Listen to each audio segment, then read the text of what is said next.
স্বামী তার বউয়ের পক্ষে কথা বলবে, এটাই বাস্তব।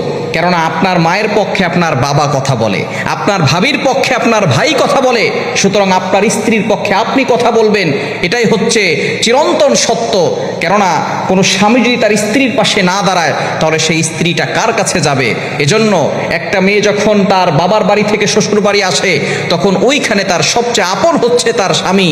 যে সমস্ত স্বামীরা তার স্ত্রীর পাশে দাঁড়ায় না, ওই সমস্ত স্বামীরা আসলে কোনোদিন আসল স্বামী হতে পারে নাই, আসল পুরুষ হতে পারে নাই।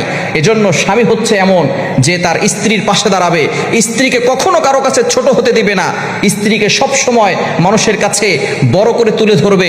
এটাই হচ্ছে স্বামীর পরিচয়। এজন্য আসল স্বামী, সত্যিকারের স্বামী যারা, তারা স্ত্রীর পক্ষে কথা বলে। কেননা আপনার স্ত্রী খারাপ হলেও আপনার স্ত্রী যদি অনেক খারাপও হয়, তারপর আপনার স্ত্রী, আপনি আপনার স্ত্রীর পাশে দাঁড়াবেন। কেননা আপনার মায়ের পক্ষে আপনার বাবা কথা বললে, আপনার ভাবির পক্ষে আপনার ভাই কথা বললে, আপনি কেন আপনার স্ত্রীর পক্ষে কথা বলতে পারবেন না?